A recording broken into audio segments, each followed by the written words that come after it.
Welcome back to Society Case Files. My name is Robert, and today I'm going to talk about The Conjuring Last Rites. If you like this kind of content and you want to see more, please subscribe to the channel and hit the notification bell.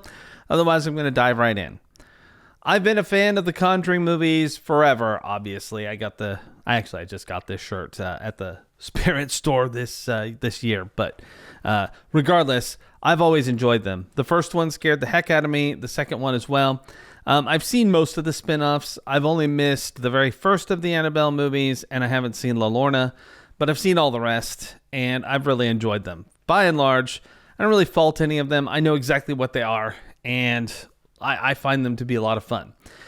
One of the things I like the most about the Conjuring movies is that they are different than the average horror movie in that there isn't like cast trimming, there's no sort of last final girl thing or any of that. It's more about the personalities of the people involved and the investigations by Ed and Lorraine, or, obviously others. The other movies do it a little different, but for the most part, that's kind of true.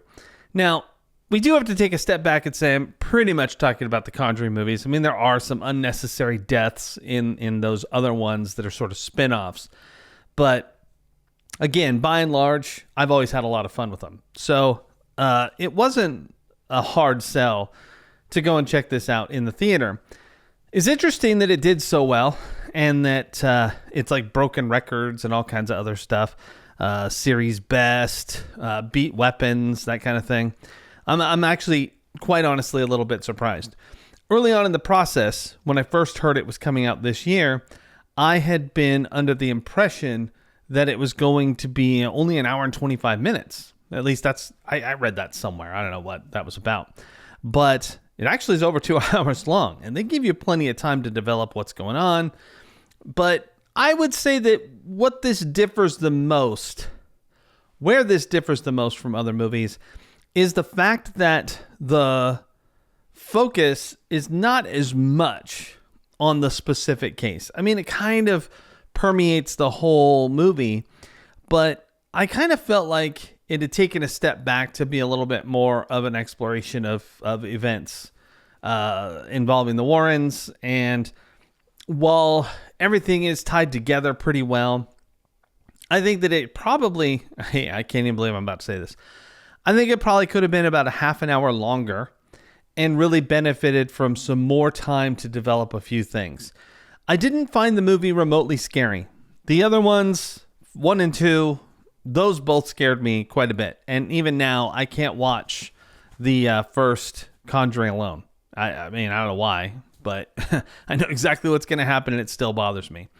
The third movie, I think that at that point, the third movie pretty much got to the point where I didn't feel any sort of peril anymore. It wasn't that I didn't think bad things would happen.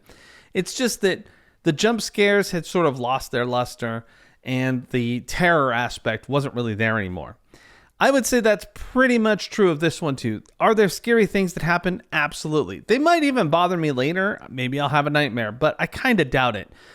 I know that there were a few scenes that were supposed to be jump scares. It didn't happen. I didn't jump. I knew what was going to happen before it did. Not necessarily because they telegraphed it, but just because there's some telltale signs, right? It gets a little dark in the area that they're focusing on. Someone makes a comment. There's a weird noise. The camera starts to zoom in very slowly. Maybe some music swells. Any of those little telltale signs, or the absence of music, they pretty much lead you to go, okay, here it comes. And then, yeah, it happens. So there is something that is horrifically disgusting, and it is only one thing in the whole movie that I found to be questionably gross. It was bad enough that 2 people in the theater got up and left. And I heard them when they got through the door. They hadn't quite closed yet. And the person's like, I don't need that. I'm taking my ass home. I mean, it is a Conjuring movie. There's going to be some gross stuff sometimes. I guess they just wanted terror as opposed to, that kind of level of gross. And it was bad. Don't get me wrong. I mean, I would recommend that if you have triggers, if there's things that, like, when you see them in movies, they mess you up, there is the site Does the Dog Die? Go and check. In fact, something happened in this movie that I actually got up, went out into the area so I wouldn't bother anyone, and I quickly checked Does the Dog Die? Just to see. And then I came back, I felt confident in what I saw, and we were able to finish the movie. But because there was something in this movie that had it happen, it probably would have bothered me a lot. Not necessarily like traumatizing, but it had just been messed up, and I didn't really want that to happen. So, all around, though, I personally enjoy The Conjuring, Last Rites. I thought it was great. I was deeply invested in what was going on. And I mean, there is a sense that you know that certain people are going to make it. It's sort of like a prequel, right? I mean, it's loosely based on a true story. And yeah, they could go completely off the rails and kill off one of the Warrens or something insane. But I don't see them doing it. And I think that by and large, as you watch all of the Conjuring movies, you sort of have that feeling. That's not necessarily true with things like The Nun or the Annabelle movies. I mean, anybody's fair game in those. They're pretty much just made up. Whereas the Conjuring themselves, they do try to be a little bit more true to, you know, the journals or cases, whatever you want to call it. And I kind of find that I'm of two minds. On one hand, it's frustrating because you're like, I'm not overly worried. I don't want horrible things to happen to these characters because there's plenty to happen besides dying, obviously. But at the same time, you're like, it's not going to be that bad. So it's a little bit hard to get like on the edge of your seat and breathless. What I took more comfort in, what I took more stock in and found myself more invested in was the relationships of the characters and the suffering that some of them had to go through in order to get through the story, especially the family. Now, I feel like I knew the family that was being messed with by ghosts better in The Conjuring 1 and 2.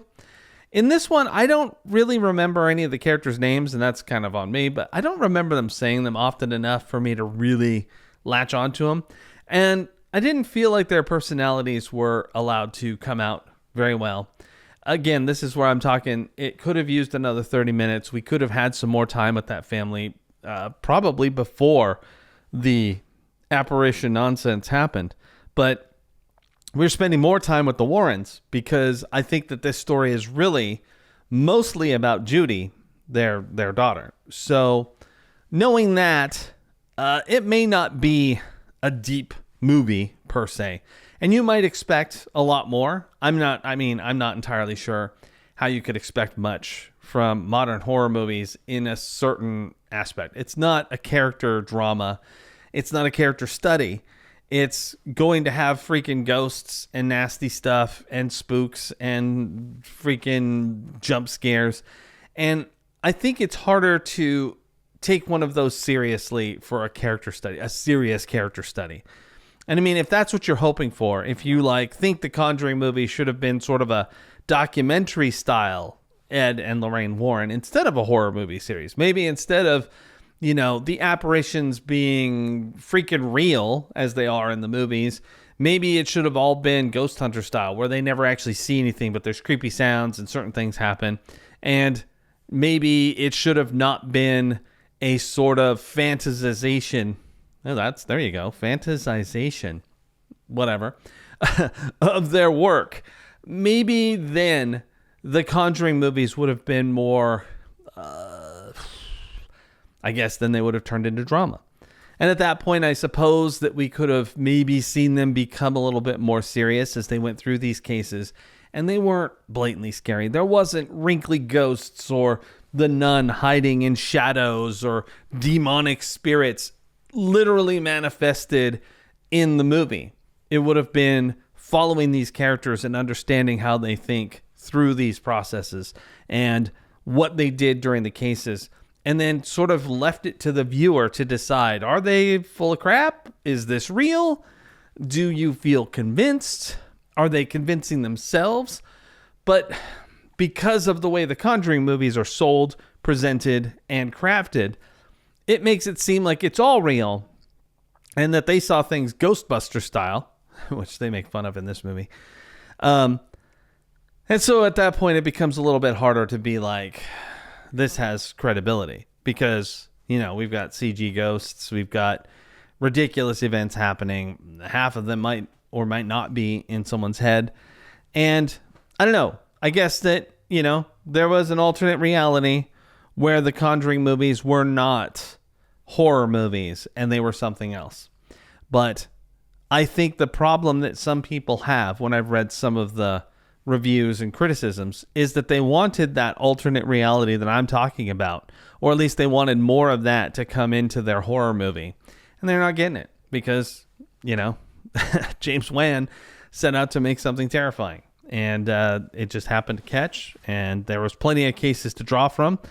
In my opinion, I think they did a good job of picking the cases for the pillars of the movie. Conjuring 1, Conjuring 2, Devil Made Me Do It, and Last Rites. I think that they picked good tentpole investigations for those for the most part. I do feel like they could have been more expansive and spent more time on them. Even the first one, much as I love it, I feel like they could have spent more time. But it's sort of like an action movie for me. Like, I love the first act of action movies now more than I like Act 2 and 3, by far. I love the establishment of the characters, getting to learn who they are and what their foibles are and their challenges and the things that drive them. And then when we get into Act 2 and 3, it generally, in an action movie, turns into a thrill ride, tons of gunfights, explosions, people running around, stuff that, yes, it forwards the plot in the sense that they have an objective and they need to overcome threats and then they have an outcome. That's fine, but most action movies can be broken down and become interchangeable as far as the action is concerned. So we get some really cool character study at the beginning, and then it falls apart and becomes something else later. And that's the way most horror movies are as well. You start off the movie, you get to establish these people, you find out about them, and then something interrupts all that and becomes either a monster or a serial killer or stalking beast like, I don't know, Mike Myers or something. And I guess it's interesting because we have millions of character dramas, just stuff that explores the human condition as somebody like has a midlife crisis or changes their profession and becomes something else, or, whatever. A lawyer gets lost in a strange relationship with someone their family doesn't approve of, and we sort of explore what's that's like and try and understand the emotions, and nothing supernatural happens and nobody shoots a gun. And yet, all these movies that have those things, horror events or great action pieces or whatever, the characters in that, we find them fascinating. Because oftentimes, you've got some dude who's like, let's just take Lethal Weapon. Martin Riggs is a character who has severe problems to the point where he's practically suicidal. Well, he is suicidal. He tries to do it every so often and fails. And yet, we're really fascinated by seeing what he's going to do and how he's going to live. But rather than go too deep into that character or his psyche, we end up with crazy gun battles near swimming pools and, people getting shot with shotguns and sniping people and stuff. And it's just, it becomes fantasy. And so while we have this super fascination with the character, it kind of falls apart because we end up wanting more than we're going to get from the movie. And that's kind of like how I feel about the Conjuring movies for the most part. However, in the later series, they spend more time sort of exploring what they were like outside of the investigations. You see a little bit of their personal lives, the kinds of things they do, the kind of stuff they enjoy, just common, normal stuff like fixing a bike or hanging out and having a party. And that was great. I personally love that stuff. And one of the criticisms that I thought was very interesting was someone said that it takes too long to get the Warrens into the haunted house because the whole time they seem to be sort of resisting it, and then they go there in the end. And we all knew they would. Okay. I mean, that's partially fair, but the reality is they didn't go to the haunted house in the first movie right away. It's actually quite late in the movie before they intervene in the story of the poor family being messed with. And then in this movie, they get talked to by somebody who says, hey, we're still getting calls. And there's a whole bunch of cases that you could help with, but they're like, hey, we're kind of out of that now, because by this time in the storyline, Ed is ill and he's got, heart problems, and there's a good reason for him to avoid encountering freaking ghosts. And they don't even necessarily know about that family. At least you don't get that impression. They also don't seem overly surprised when they get involved either. So I think it's an unfair statement to say that, yeah, they're going to get into the haunted house, so why did it take so long? Well, one of the things is that we want to establish the world. We want some stakes. Not necessarily for the Warrens, because we sort of know where they're going to go, but we don't know the family as well. What horror is going to befall them next? And we don't get that many. We just get the sense that they've been experiencing quite a few. I really wish we would have gotten more. But all around, there's some pretty meaty and fun things in this movie to see. I would recommend it. I really loved it. If you love the Conjuring movies, if you're like new to the series, then start at the beginning for sure and see what you think. Because I don't know that the Last Rites movie is your launching point. I don't think that it's the best place to start watching these movies. And I'm not entirely sure that watching it would necessarily compel you to go back unless you just fell in love with the actors, which I have loved Patrick Wilson and Vera Farmiga forever. I think they're freaking fantastic, and they have kept me coming back absolutely to every Conjuring movie. I think they are incredible. And, even if this is the last movie, as they have kind of said it is, who knows if that's true. If this is it, then I do feel like it went out on a good note. Couple small things. Number one, there is a post-credit scene. I hesitate to say it is going to make you super happy to wait for it, but you probably should if you've got the time. Wait through the credits and check it out. It was kind of fun. And do check the Does the Dog Die if you have movie triggers. If things bother you, definitely go and take a look. Yes, it's going to provide a couple of small spoilers, but when you weigh that against the things that might bother you, it could be a good thing. Particularly, I am going to give you at least a broad spectrum spoiler here. There are some things that are very triggering with glass and mirrors and pets. So if you do have any problem with those three things happening in your movie in a horror way, then go and check Does the Dog Die? But anyway, have you seen The Conjuring Last Rites? Have you seen the other Conjuring movies? Do you like them? What do you think they should do next? Let me know in the comments. We'll talk about it. This is Robert with Society Case Files, signing off.